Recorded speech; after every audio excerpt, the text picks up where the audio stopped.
नमस्कार मित्रों, मेरा नाम है आदित्य। आप देख रहे हैं एडवोकेट आदित्य यूट्यूब चैनल।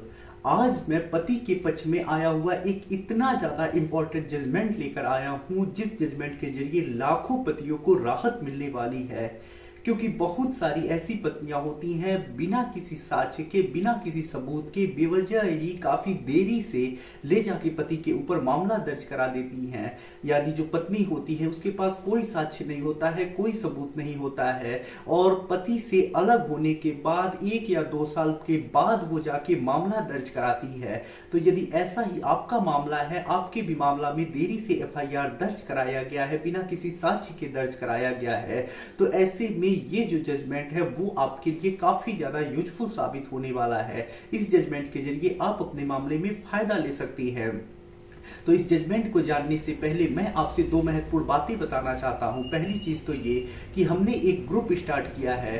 अब देखिए, ये जो ग्रुप है ऐसे लोगों के लिए जो मैट्रिमोनियल केसेस लड़ रही है, 498A, 125 CrPC, DV act, section 9, divorce case, ये सब लड़ रही हैं, उनके लिए स्टार्ट हुआ है। तो इस ग्रुप में यदि आप जुड़ती हैं तो आपको मैट्रिमोनियल केसेस से संबंधित जजमेंट्स मिला करेंगे, साथ ही साथ टिप्स मिला करेंगे, प्रोसीडिंग मिला करेंगे, अन्य बहुत सारी जानकारियां आपके साथ शेयर किया जाएगा इस ग्रुप में, जिससे कि आपकी जानकारी बढ़ेगी, कोई आपको मिसगाइड नहीं कर पाएगा। आप अपने क्वेश्चन भी उस ग्रुप पे पूछ सकते हैं।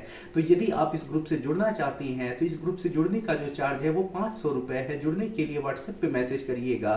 दूसरी जो महत्वपूर्ण बात है वो ये है कि मेरा एक किताब पब्लिश हुआ है जिसका नाम है legal guide for husband in matrimonial cases. अब देखिए, जैसा इस किताब का नाम ही है legal guide for husband in matrimonial cases, वैसा ही इस किताब का उद्देश्य भी है। इस किताब में आपको मैट्रिमोनियल केसेस जैसे 498A divorce case, 125 CrPC maintenance case, section 9, इन सारे मुकदमों से संबंधित बहुत अच्छी जानकारी मिल जाएगी, जिससे कि आप अपने केस में अपना पक्ष मजबूत कर पाएंगे, कोई आपको मिसगाइड नहीं कर पाएगा, आपका समय बर्बाद नहीं होगा। तो ये किताब जानकारी के लिए आप लोगों के लिए काफी ज्यादा यूजफुल है। यदि आप कोई मैट्रिमोनियल मुकदमा लड़ रही हैं तो इस किताब का अध्ययन करने के बाद आपका पक्ष मजबूत होगा उस मुकदमे में। इस किताब का जो मूल्य है वो 600 रुपए है। बाई करने के लिए व्हाट्सएप पे मैसेज करिएगा। तो आइए अब अपने महत्वपूर्ण जजमेंट के ऊपर हम आते हैं। तो देखिए, ये जो जजमेंट आया है वो कर्नाटका हाई कोर्ट के द्वारा आया हुआ जजमेंट है, और ये जो जजमेंट है वो भारतीय दंड संहिता की धारा 498A के झूठे मुकदमे को बहस कराने से संबंधित जजमेंट है। अब देखिए, इस मामले में होता कुछ ऐसा है कि जो पत्नी होती है पति के ऊपर मामला दर्ज कराती है, जिसे पति क्वेस कराता है। तो डिटेल में थोड़ा सा हम इस मामले को समझते हैं। तो देखिए, पति पत्नी की शादी होती है, शादी के बाद कुछ विवाद होता है, दोनों अलग अलग हो जाती हैं। उसके बाद देखिए, जो पति होता है, जब पत्नी अलग हो जाती है उसके लगभग 1 साल के बाद वो सेक्शन 9 का केस लगाता है, यानी हिंदू मैरिज एक्ट का जो धारा 9 है उसका मुकदमा लगाता है। जब पत्नी को ये नोटिस प्राप्त होता है उसके बाद जो पत्नी होती है वो पति के ऊपर कंप्लेन करती है, जिसमें एफआईआर दर्ज होता है, जिसमें पति के ऊपर भारतीय दंड संहिता की धारा 498A, 307, 354 और अन्य आईपीसी की धाराओं में पति और पति के घर वालों के विरुद्ध एफआईआर दर्ज होता है। पुलिस इन्वेस्टिगेशन करती है, चार्जशीट लगाती है। उसके बाद जो पति होता है, घर वाले होते हैं, मामले को रद्द कराने के लिए हाई कोर्ट में क्वेसिंग एप्लीकेशन लगाती हैं, यानी 482 सीआरपीसी के अंतर्गत प्रार्थना पत्र पति की तरफ से लगाया जाता है, जिसमें पति की तरफ से तर्क दिया जाता है कि मामले में उसे झूठा फंसाया गया है, उसे परेशान किया जा रहा है, कोई मामला नहीं बन रहा है, देरी से एफआईआर किया गया है।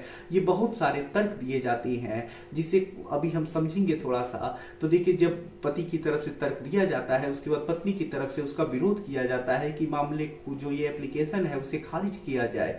जब दोनों पक्षों का कोर्ट सुन लेता है तो फिर कोर्ट मामले को देखता है, जिसमें कोर्ट काफी महत्वपूर्ण बातें टिप्पणी करता है। कोर्ट जो भी धाराएं होती हैं उसमें कुछ धाराओं को लेके ये कहता है कि पत्नी ने ये धाराओं के अंतर्गत मामला दर्ज कराया है, लेकिन उसने कोई साक्ष्य नहीं दिया है, कोई सबूत तक नहीं दिया है, कोई बिना साक्ष्य के ही ये मामला दर्ज हुआ है। इन्वेस्टिगेशन में भी जब चार्जशीट लगा है तो वहां भी ऐसा कोई चीज नहीं आया है जिससे कि ये धाराएं लगाई जाए। और साथ ही साथ पत्नी ने जो घटना दिखाया है वो 1 साल पुराना घटना दिखाया है, और 1 साल पुरानी घटना के लिए ये मामला दर्ज कराया है। पत्नी ने जो घटना दिखाया है वो यानी टोटल मामला दर्ज होने के 1 साल पुराना घटना दिखा दिया है, और पत्नी ने कोई कारण नहीं बताया है कि इतनी देरी से वो मामला क्यों दर्ज करा रही है। तो कोर्ट स्पष्ट कर देता है कि पत्नी ने 1 साल पुराना देरी से एफआईआर दर्ज कराया है, मामला दर्ज कराया है, लेट होने का कोई कारण नहीं बताया है और साक्ष्य भी नहीं दिया है। तो ऐसे में ये मामला प्रतीत होता है कि पति और पति के घर वालों को परेशान करने के लिए दर्ज कराया गया है, और ऐसा मामला चलाया जाना उचित नहीं होगा, कानून का सही उपयोग नहीं होगा। और ऐसे में जो कोर्ट होता है मामले को क्वैश कर देता है, रद्द कर देता है। तो यहाँ पे एक महत्वपूर्ण जजमेंट निकल के आ रहा है, महत्वपूर्ण गाइडलाइन निकल के आ रही है कि यदि आपका भी मामला होगा, पत्नी ने काफी देरी से दर्ज कराया है, उसमें उसने कोई उचित कारण नहीं बताया है कि मामला क्यों देरी से दर्ज हुआ है, तो ये एक क्वैशिंग का आधार है। आप इसके आधार पर मामले को क्वैश करा सकती हैं। तो यदि आप इस जजमेंट की कॉपी डाउनलोड करना चाहती हैं तो हमारे ग्रुप से जुड़ जाए। इस प्रकार के बहुत सारे आपको जजमेंट वहां पे मिल जाएंगे, जिससे कि आपकी जानकारी बढ़ेगी, आप जजमेंट का यूज कर पाएंगे और अपने मामले में अपना पक्ष मजबूत कर पाएंगे और जजमेंट्स का फायदा ले पाएंगे। तो हमारे ग्रुप से जुड़ने के लिए व्हाट्सएप पे मैसेज करिएगा। ये ग्रुप चार्जेबल है, जैसा मैंने आपको बताया 500 रुपए पे करना पड़ेगा। यदि आप किसी कानूनी समस्या से परेशान हैं और ऐसे में आप मुझसे फोन पे बात करके अपनी कानूनी समस्या का समाधान प्राप्त करना चाहती हैं, तो मेरे व्हाट्सएप पे मैसेज करके अपॉइंटमेंट बुक करा के मुझसे कॉल पे बात कर सकती हैं। वीडियो पसंद आया हो तो वीडियो को लाइक करें, अपने दोस्तों के साथ शेयर करें, और यदि आप चैनल पे नए हैं तो चैनल को सब्सक्राइब करके बेल आइकन को दबाएं। मिलते हैं नए वीडियो के साथ अगले दिन, तब तक के लिए जय हिंद, जय भारत।